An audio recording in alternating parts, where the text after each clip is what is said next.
Theoretically, increasing one's wealth can be calculated as follows: earn more, spend less. But in actuality, it's more difficult than it seems. Most of us would, in the moment, prefer to spend the extra $25 on that brunch special rather than make a 1% increase in our retirement contributions, or take that sorely required week at the beach rather than put money together for a down payment on a 2-bedroom cottage. When compared to now, later doesn't hold up as well. To combat the weakness so many of us feel when it comes to saving money, we've rounded up over a dozen awesome mind tricks that could help keep cash in your pocket for another day. Before starting, don't forget to like and subscribe to our channel for more future updates. So let's start. Number 15. Think of your savings in terms of how many weeks of freedom they buy. According to David Welliver of Money Under 30, by estimating how much money you'll need to live for a year and then dividing that amount by 52 to get weeks, you'll arrive at weeks of freedom, which is a lot more urgent and concrete objective to save toward than an abstractly vast figure. When you're finally able to do whatever the hell you want, he writes, that's time to find a new career if you get laid off, time to travel around if you take a sabbatical, or the beginning of retirement. The good news is that you need less money to buy each additional week of freedom because of compound interest as you save more money. Number 14. Don't give things up, savor them instead. You could feel deprived if you give up cable or lunch out in order to save money. That is, until you decide to adopt a new outlook and begin savoring rather than giving up. Go to the movies once a week. Don't feel you have to overhaul your lifestyle.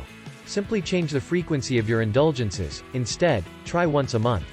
Saying to yourself, I'm not giving anything up, I'm just going to relish it more, is psychologically much easier. Number 13. Improve your relationship with money. Assessing your connection with money may be necessary before looking for clever ways to conserve it. Jen Sincero, the author of You Are a Badass at Making Money, advises penning a letter to your bank account. Consider the term's positive or negative connotations. Then, delete any unfavorable language. Like any other relationship, your connection with money needs nurturing to develop. Write as many letters to money as you want to until you find the proper words and relationship. Number 12. Remember that when you aren't earning, you're spending. He comments, I used to get called in or requested to cover shifts all the time when I used to work a service industry job. Of course, I'd prefer to sleep in and watch TV in the morning, go hiking in the afternoon, or go out to dinner with friends that night. Then I would question if I really wanted to spend $150 to stay in bed and watch TV. Losing money hurts much more than losing it, and Sire claims that taking a job was absolutely worth it every time. Number 11. Sleep on it. Without enough sleep, you have trouble making decisions and run the danger of engaging in riskier financial behavior. Take the night to think about a major purchase before making it, especially if the choice is complicated. Your unconscious mind processes the knowledge from the day before and examines it when you are sleeping. If you have second thoughts about spending the money when you wake up, your subconscious may be telling you to hold off. Number 10. Spend your money where you spend your time. Where you spend your time, spend your money as well. Regardless of the additional cost, if you spend a lot of time on your feet, invest in good, comfortable shoes, he composes. Spend money on the interior of the automobile and how it feels to drive the car rather than how it appears if you frequently travel great distances. When you begin to think in that way, you also begin to notice the frivolous items you overspend on. Number 9. Pretend you make less. Blinding yourself to your genuine income can be a clever strategy to save money because you don't know what you have until it's gone.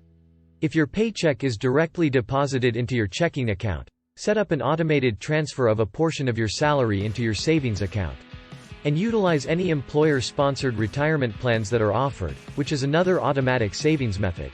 You can also open a savings account at a different bank to avoid the temptation to transfer funds back to your checking account. Number 8. Tap your competitive side. Participate in a savings challenge that will motivate you to save more money. A quick savings sprint can be all you need to establish an emergency fund, and setting a deadline can motivate you to continue. A 52-week savings challenge is another option. If you save $1 more than you did the week before, you will have saved a total of $52 over the course of a year. You'll have a healthy $1,378 emergency fund at the end of the year. Number 7. Automate your bills. Automating recurring payments for your bills and other obligations is another efficient strategy to cut costs. Then, read over your bank bills from the previous year, sum up all of the late or overdraft fees, and make a commitment to saving the same amount in a savings account this year. To assist you in automating your bills, think about using programs like Mint. You may use the app to automate payments, and you can also use reminders and spending reports to closely monitor how your savings are doing. Number 6. Never spend loose change. Instead, Blog and Then We Saved advises. Aggregate those leftover coins every night until you have a modest stack of savings to take to the bank. Make this a firm mental rule. Additionally, even if you don't spend cash, some banks will transfer the change from your purchases into your savings account after rounding them up to the nearest dollar. If your bank does not provide such service, you can quickly add up your transactions change and transfer it to a different account. Although less mystical, doing the arithmetic by yourself still works.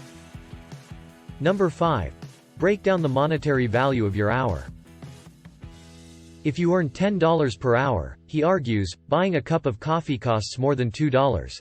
It costs you 12 minutes of your life. This reduced my impulsive spending and helped me put a lot of things into perspective. Additionally, the time you'll spend getting that coffee may be much more expensive because the money you're spending is from your paycheck after taxes, not your salary or wage. Number 4. Cover your credit card to create a mental and physical barrier. Use your craft abilities. Lifehacker suggests putting your credit card in a straightforward paper sleeve if you're prone to impulsive spending and who isn't. Additionally, you can paste or draw a picture of your savings goals to keep them top of mind on the sleeve, or write a reminder to yourself, for emergency use only. This will give you another mental hurdle to clear before you can spend, as well as another opportunity to second-guess yourself and apply the brakes. Number 3. Don't hesitate to say no. Money Crushes Jackie makes the observation that the way we perceive no is incorrect. Rejection offers you power.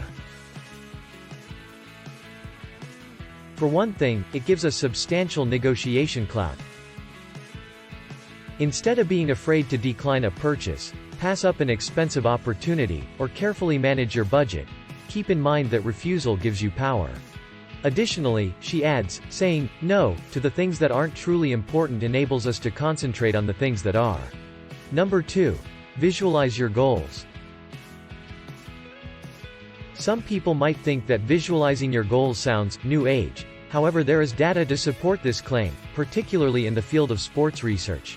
You can use imagery to inspire you to save money, just like athletes do to imagine their ideal sprint, leap, or lift. Consider your goals for saving first, and then consider how you will really save money, such as by setting aside a specified amount from each paycheck. Then, perhaps, those ideas will become behaviors, which will essentially rewire your brain. Number 1. Set metrics. Are you thinking of fun ways to cut costs? Try linking your next major purchase to achieving a personal objective, like enhancing your health. Say, for instance, that you intend to exercise daily for a month or lose 15 pounds. Make a vow to yourself that you will reward yourself when you reach your objective. Spend a portion of your savings on your splurge as you continue to periodically start saving money until you accomplish your goal. This is it for today's video. What do you think of our video? Feel free to share your thoughts in the comment section below.